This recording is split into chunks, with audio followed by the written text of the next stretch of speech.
माननीय अध्यक्ष महोदय, आज महामहिम राज्यपाल महोदय के अभिभाषण जो कि सरकार के विजन का एक आईना होता है, इस पे मुझे बोलने का मौका दिया, उसके लिए धन्यवाद। महामहिम राज्यपाल महोदय द्वारा 138 बिंदुओं के माध्यम से सरकार के कार्यकलापों को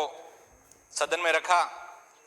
मेरे पूर्व वक्ताओं ने पक्ष और विपक्ष का अपना धर्म निभाते हुए इस अभिभाषण का विश्लेषण अपने अपने तरीके से किया, अपने अपने विचार व्यक्त किए और अपने अपने हिसाब से सबको धन्यवाद भी दिया। लेकिन मेरो तो गिरधर गोपाल दूसरों ने कोई, मैं तो सारा धन्यवाद आपको दूंगा कि आपने इस अभिभाषण में मुझे बोलने का मौका दिया। वैसे इस बात से भी इनकार नहीं किया जा सकता कि वर्ष 2020-21 हर व्यक्ति के मानसिक पटल पर महामारी से अपने आप को बचाने व सामाजिक सेवा के लिए हमेशा अंकित रहेगा। इसी तरह पे सरकार ने भी चिकित्सा के अलावा अन्य सारे विभागों के कार्य को उचित स्थान देना जरूरी नहीं समझा। इसी का परिणाम है कि आज 2020-21 की अधिकांश योजनाएं या तो बंद पड़ी है या धीमी गति से चल रही है। मैं कोरोना से जंग जीतने के लिए सरकारी मशीनरी, समझ जनप्रतिनिधिगणों, कोरोना वॉरियर्स तथा विशेष रूप से भामाशाहों वे आम जन का विशेष धन्यवाद ज्ञापित करता हूं, जिनके अथक प्रयासों व सेवा भाव से वैश्विक महामारी कोरोना पर काबू पा सके। ये सही है कि कोरोना के नाम पे बड़ा सरकारी पैसा भी खर्च हुआ, लेकिन अब सत्ता व प्रशासन पे बैठे लोगों का ये परम दायित्व बनता है कि जनता की गाड़ी कमाई का खर्च हुए पैसे का भविष्य में भी सदुपयोग होता रहे, क्योंकि जितनी राशि चिकित्सा हेतु संसाधनों की खरीद व ढांचागत निर्माण हेतु खर्च की गई, उस अनुपात में उन चिकित्सीय उपकरणों को चलाने वाले कर्मचारियों की भर्तियां नहीं हो पाई, जिससे दक्ष कर्मचारियों के अभाव के कारण चिकित्सीय उपकरणों का संचालन भविष्य में भी सही हो पाएगा, इस पर थोड़ा संशय है। आज सरकार ने बड़ी राशि से नए चिकित्सीय उपकरणों की खरीद जैसे कि वेंटिलेटर्स, आईसीयू बेड व अन्य उच्च तकनीक वाले उपकरण खरीदे, लेकिन इनको सही तरीके से चलाने के लिए दक्ष व तकनीकी कर्मचारियों की बड़ी भर्ती भी सरकार को करनी चाहिए थी। इसके अलावा डॉक्टर भर्ती, नर्सिंग भर्ती, लैब टेक्नीशियन भर्ती तथा राष्ट्रीय स्वास्थ्य मिशन व अन्य के तहत कार्यरत संविदा कर्मियों की स्थायी नियुक्ति के बारे में गहनता से विचार किए बिना निरोगी राजस्थान का सपना कभी साकार नहीं हो सकता। इस कड़ी में नागौर मुख्यालय पर अतिशीघ्र मेडिकल कॉलेज को चालू करने,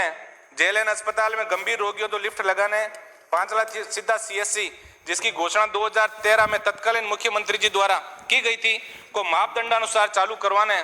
क्योंसर क्षेत्र में सीएससी पीएससी उप केंद्रों को क्रमोन्नत करने व नए उप केंद्र खोलने जैसे महत्वपूर्ण बिंदु आने वाले बजट में शामिल करवाने का आग्रह करूंगा।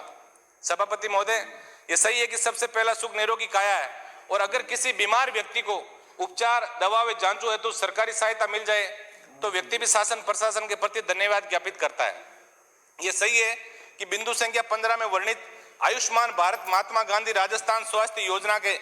नवीन चरण 30 जनवरी 2021 से शुरू करने की घोषणा का जिक्र किया गया, लेकिन इस बहुत बड़ी योजना की उचित मॉनिटरिंग की बहुत बड़ी आवश्यकता है, वरना इस योजना का असर भी कहीं पूर्व की भामाशाह योजना की तरह न हो जाए, जिसमें पहले तो निजी अस्पताल मालामाल हो गए और फिर भामाशाह योजना से इलाज नहीं करने का बहुत बड़ा बोर्ड अपने अस्पताल के बाहर लगा दिया। माननीय सभापति महोदय, इस सदन में बैठे अधिकतर माननीय सदस्य किसान परिवारों से चुन के आते हैं, लेकिन पार्टियों की विचारधाराओं में बंद कर हम हमारा नैतिक कर्तव्य भूल जाते हैं। किसान आंदोलन व 3 कृषि कानून के प्रति लोगों में पनप रहे रोष तथा 200 से अधिक किसानों के आंदोलन के दौरान शहादत के बारे में भी अगर महामहिम महोदय कहीं जिक्र करते तो ऐसा लगता कि हम सबका मूल कर्तव्य जय जवान जय किसान की समृद्धि का भी है तथा इस लोकतांत्रिक देश में किसानों को भी मौलिक अधिकार दिए गए हैं। सभापति महोदय, प्रदेश में किसानों के कल्याण हेतु गठित कृषक कल्याण कोष के बारे में भी स्पष्ट पारदर्शी नीति बनाने का जिक्र तथा किसान की भूमि सरकारी व निजी बैंकों की गिरफ्त से कैसे बचे, इसको लेकर ठोस कानून की आवश्यकता आज आजादी के 72 साल बाद आमजन द्वारा महसूस की जा रही है। पूर्ण कर्ज माफी की अपेक्षा भी प्रदेश का आम आवाम इस अभिभाषण से चाहता था, लेकिन इसका जिक्र नहीं होने से आम व्यक्ति का विश्वास सरकारों से थोड़ा कम हुआ है। माननीय महोदय, अगर राजस्थान जैसे प्रदेश को वाकई में धनी प्रदेश बनाने की ओर लाने की चेष्टा सरकार रखती है तो महामहिम राज्यपाल महोदय के 138 बिंदुओं के इस अभिभाषण में कम से कम 10 बिंदु सहकारिता आंदोलन पर होने चाहिए थे, क्योंकि जब तक सहकारी आंदोलन को मजबूत नहीं बनाएंगे, सहकारी बैंकों में सहकारी संस्थाओं की माली हालत ठीक नहीं करेंगे, तब तक किसान की समृद्धि के बारे में सोचना बेमानी है। मैं आपके माध्यम से सरकार से मांग करूंगा कि सहकारी संस्थाओं के चुनाव, राजपेड व नेपेड में केवीएसएस और जीएसएस का बकाया भुगतान दिलाने और प्रत्येक किसान को सहकारी बैंकों द्वारा अल्पकालीन मध्यकालीन व दीर्घकालीन ऋणों के वितरण के बारे में तुरंत प्रभाव से योजनाबद्ध तरीके से अपना विजन सदन के सामने रखना चाहिए। माननीय सभापति महोदय, समाज कल्याण विभाग की विभिन्न योजनाओं तथा श्रम कल्याण विभाग की योजनाओं की सही क्रियान्विति पे मॉनिटरिंग अगर की जावे तो समाज के अंतिम छोर पर बैठे व्यक्ति तक समाज कल्याण की समस्त योजनाएं पहुंच सकती है। लेकिन ये बड़ी विडंबना है कि समाज कल्याण व श्रम विभाग की विभिन्न योजनाओं को हर जिला स्तर पर एजेंट माफिया ने बुरी तरह जकड़ रखा है। मैं आपके माध्यम से मांग करूंगा कि ब्लॉक सामाजिक सुरक्षा अधिकारी कार्यालयों का केंद्रीकरण जिला स्तर पर नहीं करके इन कार्यालयों को समस्त कार्मिकों से ब्लॉक स्तर पर ही रखा जावे। इसके अलावा मैं अन्य पिछड़ा वर्ग कल्याण समिति का सदस्य होने के नाते प्रत्येक जिले पर ओबीसी वर्ग के छात्र छात्राओं हेतु छात्रावासों के निर्माण की नीति बनाने तथा हर भर्ती के अंदर ओबीसी वर्ग के पदों के साथ छेड़छाड़ और कटौती बंद करने की मांग आपके माध्यम से करूंगा। सभापति महोदय,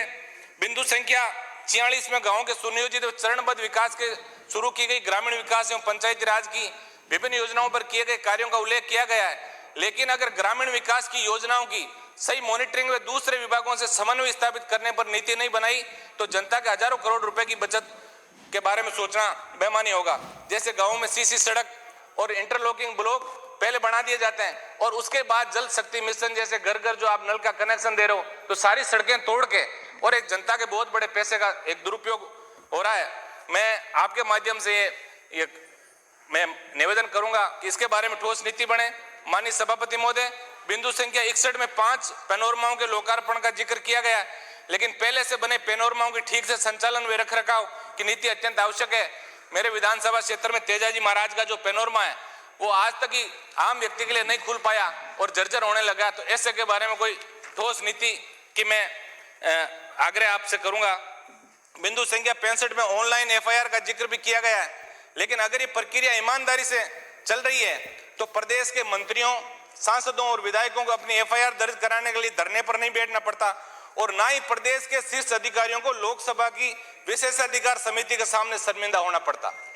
बिंदु संख्या 66, 67 व 68 में राजस्थान पुलिस की विभिन्न नवाचारों का उल्लेख किया गया है जो निश्चित रूप से आमजन में विश्वास व अपराधियों में डर के स्लोगन को सार्थक कर सकता है अगर ईमानदारी से इस पे काम किया जा सके। लेकिन ये विडंबना है कि हाल ही में पकड़े गए पुलिस व प्रशासन के अधिकारियों के कार्यकलाप ऐसे लगे जैसे लाइसेंस शुदा डकैत हो जिसने पूरे प्रदेश को शर्मसार होना पड़ा। माननीय सभापति महोदय, बिंदु संख्या 69 से 74 तक बिजली विभाग की योजनाओं और उपलब्धियों का उल्लेख किया गया है, परंतु सच्चाई से विपरीत है। आज देश में सर्वाधिक बिजली का उत्पादन का प्रदेश होते हुए तथा देश में सबसे ज्यादा महंगी बिजली उपभोक्ताओं को उपलब्ध कराने और किसानों को दी जा रही सब्सिडी को समाप्त करने के बावजूद भी बिजली कंपनियां निरंतर घाटे में जा रही है, क्योंकि बिजली खरीद, सामान खरीद तथा संचालन व रखरखाव हेतु दिए जाने वाले ठेकों में भारी भ्रष्टाचार विभाग के अधिकारियों द्वारा किया जा रहा है, जिस पर अंकुश लगाने की आवश्यकता है। मैं क्योंसर क्षेत्र में आवश्यकता अनुसार 220, 132 व 33/11 के जीएसएस की मांग आपके माध्यम से करूंगा। सभापति महोदय, आज बड़े दुख का विषय है कि बिजली व जन स्वास्थ्य अभियांत्रिकी विभाग द्वारा हजारों करोड़ रुपए खर्च करने के बावजूद कई गांव में हजारों डाणियां आज भी बिजली और पानी से वंचित है।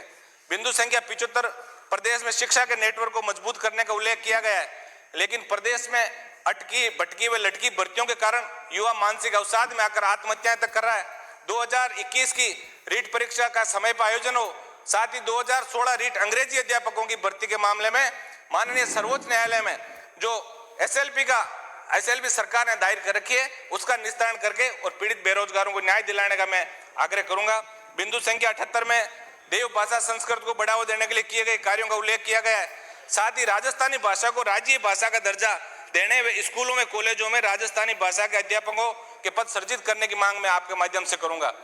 बिंदु संख्या 101, सुशासन को बढ़ावा देने हेतु जन कल्याण पोर्टल चालू करने का उल्लेख किया गया है, लेकिन अगर सही मॉनिटरिंग व किसी की जवाबदेही तय नहीं की गई तो इसका असर भी पहले की तरह चल रही योजनाओं की तरह ही होगा।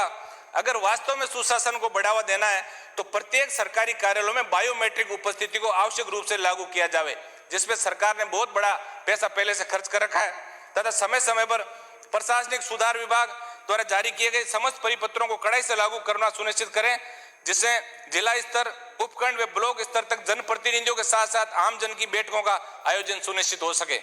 बिंदु संख्या 103 में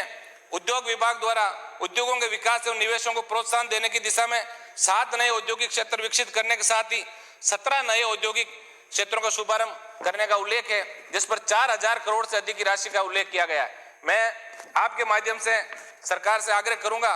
कि नए औद्योगिक क्षेत्र बनाने के साथ साथ ये भी देखें कि पुराने औद्योगिक क्षेत्र बंद तो नहीं हो रहे हैं। बिंदु संख्या 111 में बाड़मेर रिफाइनरी कार्यों का विशेष उल्लेख किया गया है, लेकिन मैं आपके माध्यम से मांग करूंगा कि हर बड़े उद्योग में स्थानीय लोगों को रोजगार मिले तथा उस उद्योग का CSR फंड उसी इलाके के विकास के लिए खर्च हो, ऐसी ठोस कार्य योजना की महती आवश्यकता है। बिंदु संख्या 112 में रिवर सैंड के विकल्प के रूप में एम सैंड नीति का उल्लेख किया गया है। मैं आपके माध्यम से सरकार से मांग करूंगा कि सरकार को उचित न्यायिक स्तर पर अपना पक्ष ठोस रूप से रखें तथा प्रदेश में समस्त खनिजों के लिए खनिज नीति, चाहे वो लाइमस्टोन हो, चाइना क्ले हो, बजरी हो, फेल्सपार हो, सहित तमाम खनिजों के लिए इसका सही रूप से बनना अति आवश्यक है, क्योंकि राजस्थान खनिज संपदा से भरपूर प्रदेश है। इसके साथ साथ खान मालिकों को पर्यावरण स्वीकृति, इसी के अंदर आज बहुत बड़ी दिक्कत आ रही है। खाने जिनका एग्रीमेंट हो गया उनको 3-3 सालों तक इसी के लिए लटकना पड़ रहा है। तो इस पे कोई ठोस नीति बना के और ऐसी कार्य कोई सरकार को करना चाहिए जिससे आम व्यक्ति को लाभ मिले और अधिकारी और माफिया का जो गठजोड़ बनता जा रहा है उसका खात्मा हो सके। माननीय सभापति महोदय, बिंदु संख्या 120, 121, 122 और 123 में सड़क तंत्र को मजबूत करने, ROB के निर्माण के बारे में भी उल्लेख किया गया है। लेकिन आज हम खुलकर बात करें तो पिछले 2 सालों से सड़कों के तंत्र के सुदृढ़ीकरण में सरकार पूरी तरह विफल रही है। और तो और PPP मॉडल व टोल रोडे में क्षतिग्रस्त होने के बावजूद लोगों से टोल की वसूली की जा रही है। अजमेर नागौर, जोधपुर नागौर तथा जयपुर नागौर वाया जोबनेर कुचामन खाटू सड़कों के बारे में न्यायालय द्वारा टिप्पणी किए जाने के बावजूद मापदंडानुसार कार्य नहीं किए गए तथा जोधपुर नागौर रिंग रोड निम्न स्तर की गुणवत्ता के कारण वाहनों के आवागमन से पहले ही टूट गई है।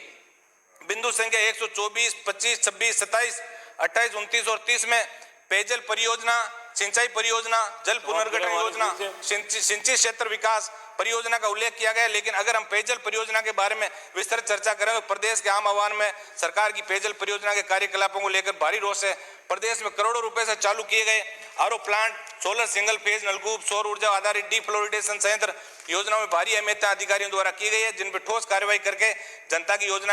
जनता को योजना का लाभ प्रदान करवाया जाना है। माननीय सभापति महोदय, मैं आपके माध्यम से सरकार से अपेक्षा करूंगा कि चुनाव के वक्त स्वच्छ, पारदर्शी, सुशासन तथा जीरो टॉलरेंस की कई बातों पर खरा उतरने का कर्तव्यों के साथ प्रयास करें ताकि आमजन में विकसित इस भ्रांति कि आज सरकार है ये चाल से को खत्म किया जा सके। आपने मुझे बोलने का मौका दिया, बहुत बहुत धन्यवाद।